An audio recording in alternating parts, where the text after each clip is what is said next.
जयपुर आने वाले पर्यटक अब तक अरावली की पहाड़ियों पर चढ़कर ही आमेर महल की खूबसूरती को निहारते थे, लेकिन करीब 30 साल बाद जयपुर में एक बार फिर से मावटे में बोटिंग शुरू हो गई है। और ये बोटिंग को आप देख सकते हैं कि कितने सारे यहाँ पर अलग अलग वैरायटी के बोट भी लगाए गए हैं।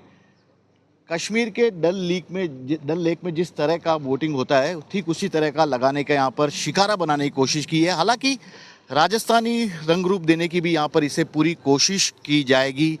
और जो लोग आमेर आते हैं, आमेर वैसे भी अपने खूबसूरत ऐतिहासिक महलों के लिए जाना जाता है। इसके साथ यहाँ कई फिल्मों की भी शूटिंग होती है, तो ऐसे में यहाँ पर साल भर पर्यटकों का आना जाना रहता है। तो मैं यहाँ पर, मेरे साथ अमित हैं, टूरिस्ट गाइड भी हैं, मैं इनसे बातचीत करने की कोशिश करता हूँ कि कितना फ़ायदा यहाँ आने वाले पर्यटकों को होगा इस बोटिंग के शुरू हो जाने के बाद। आप तो पर्यटक हैं, लोग सालों से इंतजार करते हैं शायद कि बोटिंग कब मावटे में शुरू होगी। आज शुरू हो गई, चेहरे की आपकी खुशी भी कुछ अलग ही बयां कर रही है। सर करीब 20-30 साल का आप कह सकते हैं तपस्या है कि यहाँ पे कई बार स्थानीय लोगों ने भी यहाँ पे कोशिश की थी कि इस प्रोजेक्ट को लाने की हमारी तरफ से भी रही थी। गाइड एसोसिएशन ने भी कई बार इसको बोला था, और जब ये चीज़ हुई और जब हम लोगों ने सुना, गाइड लोगों ने, तो हमारा एक अलग ही था कि इससे टूरिस्ट का जो पर्यटक हैं, जो गर्मियों की सीज़न में हमारे यहाँ बिल्कुल कम हो जाता है, तो आसपास के, और क्योंकि जितनी भी शहर है जहाँ पे हम लोगों ने लेक सुनी थी, वहाँ पे बोट चल रही थी। सिर्फ आमेर एक ऐसा एरिया था जहाँ पे चाहे बात माउंट आबू की हो, चाहे उदयपुर लेक हो, हर जगह आपको इस तरह का बोट मिल जाएगा। लेकिन जयपुर में काफ़ी वक्त लंबा हो गया इंतजार। बहुत लंबा है सर, 20-30 साल का बहुत वक्त है। मुझे तो याद भी नहीं, हम बहुत छोटे थे जब हम वहाँ यहाँ गुजरते थे, वहाँ देखा करते थे बोट थी। फिर बाकी हमने इसको फोटोग्राफी में देखी थी।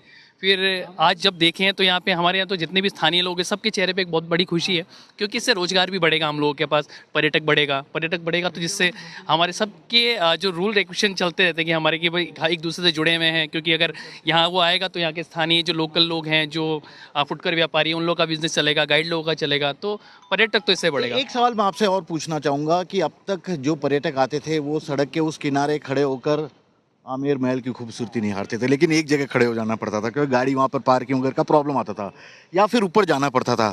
ये कितना अलग एक्सपीरियंस होगा? मैं पर्सनली बता रहा हूँ, मैं अभी कुछ दिन पहले मैं ट्रायल के लिए आया था, तो मैं शाम के टाइम पे विजिट करा था। लेकिन शाम की जो खूबसूरती यहाँ पे देखने को, मैं कह सकता हूँ कि इतनी खूबसूरत, क्योंकि एक महल का प्रतिबिंब आपको दिख रहा है और आप इसको देखेंगे, ऊपर से नाव चल रही है, तो एक अलग ही अद्भुत है ये। मतलब मैं इसको तो अपने शब्दों में भी बयान नहीं कर सकता, क्योंकि जो खूबसूरती आमेर पैलेस की आती है, लोग जब यहाँ के विजिट करते हैं और आमेर की तारीफ करते हैं, तो ये इसको डबल कर देगा उसको, क्योंकि आप यहाँ चल रहे हैं और साथ में आपका व्यू चल रहा है, तो एक बहुत अमेजिंग एक्सपीरियंस रहने वाला है। ये देखिए, अमेजिंग एक्सपीरियंस की बात करें और हो भी क्यों ना, ये अरावली की खूबसूरत पहाड़ियाँ हैं और ये आमेर का भव्य ऐतिहासिक किला, जिसे देखने के लिए पर्यटकों का साल भर यहाँ पर आना जाना लगा रहता है। और यदि अब इस मावटे में बोटिंग शुरू हो गई है तो निश्चित तौर पर इसका फ़ायदा भी यहाँ आने जितने भी लोग टूरिस्ट गाइड हैं, दुकानदार हैं, उन्हें तो होगा ही होगा। एक अलग नज़रिए के साथ आमेर महल की खूबसूरती को अनुभव करने का यहाँ आने वाले पर्यटकों को बड़ा मौका मिलेगा। और शायद यही कारण है कि 30 साल के इंतज़ार के ख़त्म होने की यहाँ के सभी लोग बात कह रहे हैं। फ़िलहाल तो यही देखना होगा कि कितने पर्यटकों का किस तरह का रिस्पॉन्स इस पूरी बोटिंग को मिलता है और किस तरह का अद्भुत नज़ारा वे जयपुर से अपने कैमरे में या मोबाइल फ़ोन पर कैद करके अपने साथ अपने घर ले जाते हैं।